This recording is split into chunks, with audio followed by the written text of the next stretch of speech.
ये छोटा सा जो चौराहा आप देख रहे हो वो अपने ही एक सब्सक्राइबर के घर के बाहर का है। इनका घर उत्तर प्रदेश के प्रयागराज में पड़ता है और इन्होंने अभी रिसेंटली अपने घर के बाहर ये सीसीटीवी कैमरा लगवाया है। अब मैं इस जगह को, इस चौराहे को आपको इसलिए दिखा रहा क्योंकि यहाँ पर आए दिन बहुत सारे एक्सीडेंट्स होते रहते हैं। 3-4 तो भाई ने खुद ही शेयर किए हुए हैं मुझे। और जो एक्सीडेंट का पैटर्न होता है वो बिल्कुल पूरी तरह से सेम होता है। मतलब एक्सीडेंट्स हमेशा ही चौराहा क्रॉस करते समय होता है। कई बार सामने से कोई 4 व्हीलर आ रही होती है, लेफ्ट साइड से कोई 2 व्हीलर आ रही होती है। दोनों के ड्राइवर और राइडर्स स्पीड को स्लो नहीं करते हैं, सेम स्पीड में गाड़ी निकालने की कोशिश करते हैं और एक दूसरे से लड़ जाते हैं। कई बार दोनों तरफ से 2 व्हीलर्स आ रही होती हैं, सेम सिचुएशन क्रिएट होता है, दोनों की टक्कर हो जाती है। हालांकि जितने भी वीडियोस भाई ने मुझे शेयर किए हैं, फॉर्चुनेटली उसमें किसी को कोई बहुत ज्यादा इंजरीज नहीं आई हैं। थोड़ी बहुत बाइक वालों को माइनर इंजरीज आई होंगी। लेकिन अब आप इसको देखकर समझ सकते हो कि एक ही तरह का एक्सीडेंट सेम प्लेस पर कितना ज्यादा कॉमन है। लोगों को बहुत अच्छे से पता होगा कि ये चौराहा खतरनाक है, आए दिन एक्सीडेंट्स होते रहते हैं, लेकिन फिर भी वो थोड़ा सा वेट करके या फिर लेफ्ट राइट क्लियर करते हुए नहीं निकलते हैं और यही कुछ सेकंड्स बचाने के चक्कर में कुछ इस तरह से उनका नुकसान हो जाता है। अब भाई ऐसे जगहों पर जहां इतने ज्यादा एक्सीडेंट्स होते हैं, अथॉरिटीज को भी इस पर ध्यान देते हुए यहाँ पर ब्रेकर्स वगैरह बनवाना चाहिए ताकि लोग अपने गाड़ी की स्पीड को स्लो करें और इस तरह के एक्सीडेंट अवॉइड हो सके। लेकिन भाई ने बताया, जिसने वीडियो को शेयर किया है, उन्होंने बोला कि हमने कई बार अथॉरिटीज से रिक्वेस्ट किया कि भाई यहाँ पर एटलीस्ट एक ब्रेकर बनवा दो ताकि लोग ऐसे लड़े भिड़े ना, उनको चोटें ना आए, लेकिन कोई भी कुछ सुनने को तैयार नहीं है।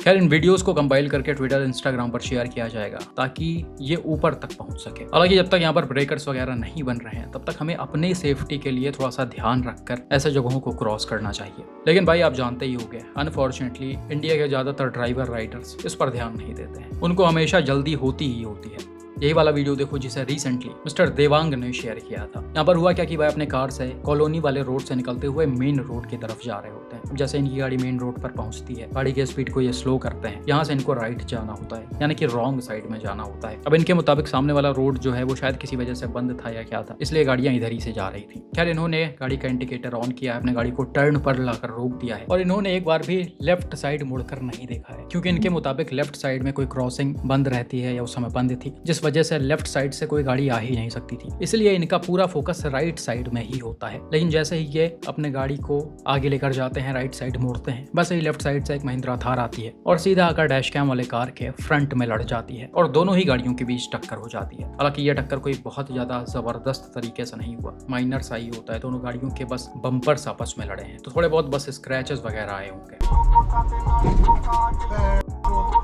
अब भाई यहाँ पर 2 चीजें ध्यान देने वाली हैं। आप अगर डैश कैम कार ड्राइवर की जगह पर हो और आपको अगर ऐसे जगह से राइट टर्न लेना है, तो आप सिर्फ अज्यूम करके ही नहीं चल सकते हो कि लेफ्ट साइड वाला रोड बंद है या फिर कोई क्रॉसिंग बंद है, उधर से गाड़ी नहीं आ सकती है। आप अगर टर्न ले रहे हो तो आपकी जिम्मेदारी है आप लेफ्ट साइड भी क्लियर करोगे। और अगर लेफ्ट साइड से यानी कि मेन रोड पर गाड़ी आती हुई दिख रही है तो आप पहले उसे ही प्रायोरिटी दोगे। बिल्कुल सेम अगर आप थार ड्राइवर की जगह पर हो, आपको सामने की तरफ कोई गाड़ी टर्न लेती हुई दिख रही है, रोड पर खड़ी हुई है, तो आप अपने गाड़ी की स्पीड को एकदम से कम कर लो और ध्यान देते हुए क्रॉस करो। अगर आपको लग रहा है कि सामने वाली गाड़ी रोड पर आ गई है, मुड़ने वाली है, तो आप उसको जाने दो। अगर सामने वाला वेट कर रहा है तो आप निकल जाओ। कुल मिलाकर अगर आपकी गाड़ी की स्पीड कम रहेगी तो ऐसे एक्सीडेंट्स आराम से अवॉइड हो जाएंगे।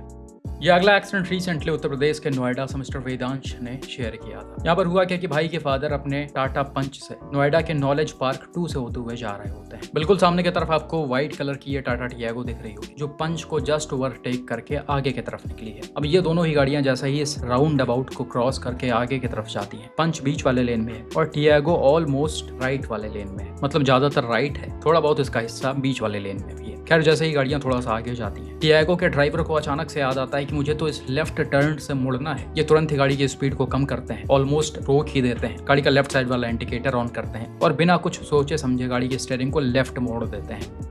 अब पंच के ड्राइवर जो हैं वो इनके इस एक्शन को थोड़ी देर तक समझ नहीं पाते हैं। भाई ने बताया कि मेरे फादर की एज 60+ है, जिस वजह से उनका रिएक्शन टाइम थोड़ा सा हो गया। इन्होंने ब्रेक लगाने की कोशिश की, लेकिन अनफॉर्चुनेटली गाड़ी कंट्रोल नहीं हो पाई और इसने सीधा जाकर टियागो को लेफ्ट साइड से हिट कर दिया।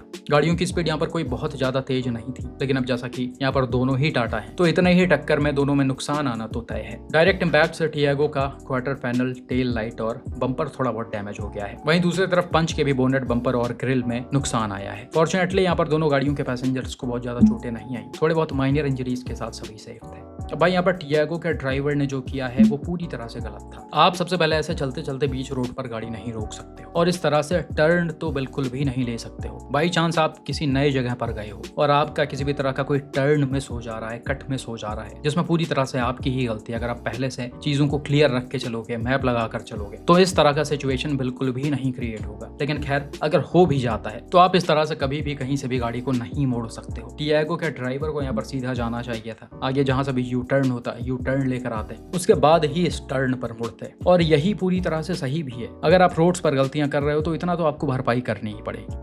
बाकी भाई वीडियो को देखकर भी आपको क्लियरली समझ में आ रहा होगा कि यहाँ पर इनफ टाइम था, पंच के ड्राइवर गाड़ी रोक कर इस एक्सीडेंट को अवॉइड कर सकते थे। अब जैसा कि भाई ने बताया कि उनकी एज ज्यादा है, हमको चीजें समझ में नहीं आई, जिस वजह से ये सब हो गया। खैर, अब इस एक्सीडेंट के बाद टियागो के लोग स्पॉट से भागने की कोशिश करते हैं, लेकिन पंच के ड्राइवर तुरंत पुलिस को कॉल करते हैं और सारी डिटेल्स उनको देते हैं। पुलिस पंच के लोगों से बात करती है और फोन पर ही कंपनसेशन की बात होती है, जिसमें 15,000 रुपए एज अ कंपनसेशन पंच के ओनर को मिलना था टियागो वालों की तरफ से। इनफैक्ट सिर्फ यही नहीं, ये भाई लोग अदर स्टेट आए हुए थे किसी कॉलेज में एडमिशन के क्वेरी के लिए। पुलिस पंच के ओनर को उस कॉलेज में भी लेकर जाती है और कॉलेज के लोग भी ये एश्योर करते हैं कि ये लोग आपको कंपनसेट कर देंगे, लेकिन अभी तक उन भाई लोगों ने एक भी रुपए इनको नहीं दिए हैं। पंच का जो रिपेयर कॉस्ट था वो करीब 1.5 लाख रुपए के आसपास था। इसे इंश्योरेंस में कवर किया गया।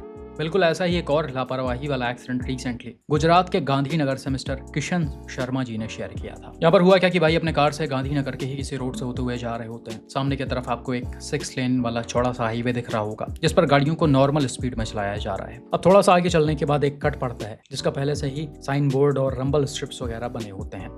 यहाँ से भी गाड़ियां नॉर्मल स्पीड में ही निकलती हैं, लेकिन बिल्कुल उसी समय आप देख सकते हो राइट साइड वाले रोड से एक मारुति सुजुकी जिम्नी निकलकर मेन रोड पर आई है। इसके ड्राइवर को कट से राइट टर्न लेना होता है, इसीलिए ये सीधा ही आ रहे होते हैं। लेकिन अनफॉर्चुनेटली भाई बिल्कुल उसी समय ऑपोजिट वाले लेन से एक मारुति सुजुकी स्विफ्ट भी आ रही होती है। अब जैसा कि ये गाड़ी मेन रोड पर चल रही थी, तो इसीलिए इसकी स्पीड भी ठीक ठाक होती है। ड्राइवर जिम्नी को अचानक से सामने की तरफ देखता है, ब्रेक लगाने की कोशिश करता है, लेकिन अनफॉर्चुनेटली ये टक्कर को अवॉइड नहीं कर पाता है। स्विफ्ट आकर सीधा जिम्नी को राइट साइड से हिट करती है और जिम्नी अनकंट्रोल होकर रोड पर ही पलट जाती है।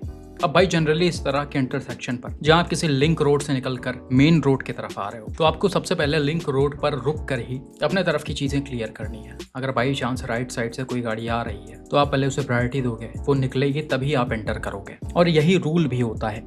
लेकिन जब हम यहाँ पर वीडियो को थोड़ा सा रिवर्स करते हैं तो आप क्लियरली देख सकते हो जिम्नी के ड्राइवर 1 सेकंड के लिए भी रुके नहीं है। ये जिस स्पीड में लिंक रोड से आ रहे थे सीधा मेन रोड पर एंटर हो गए हैं और क्रॉस करने लगे हैं। तो इस तरह की चीजें आप बिल्कुल भी नहीं कर सकते हो।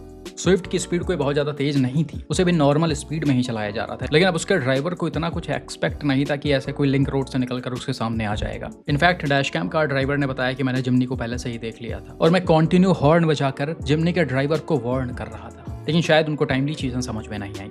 खैर भाई, अब यहाँ पर डैशकैम वाली कार रुकी नहीं है, सीधा चली गई है, लेकिन फिर भी यहाँ पर टक्कर कोई बहुत ज्यादा भयानक तरीके से नहीं हुआ जिसमें गाड़ी को बहुत ज्यादा कोई नुकसान आ जाए। गाड़ी में नुकसान तो आया होगा नो डाउट, लेकिन बहुत ज्यादा नुकसान नहीं आया होगा, और इसी वजह से अंदर बैठे पैसेंजर्स भी सेफ होंगे अगर उन्होंने सीट बेल्ट पहन रखा होगा तो भाई इन वीडियोस को देखकर समझिए और इस तरह की लापरवाही रोड्स पर बिल्कुल भी मत करिए। बाकी भाई रोड्स के बारे में भी थोड़ा सा जानकारी रखिए, लिंक रोड्स और ऐसे मेजर रोड्स के बीच में फर्क समझिए। बाकी आपके इन एक्सीडेंट्स पर क्या मानना है कमेंट करके जरूर बताएं।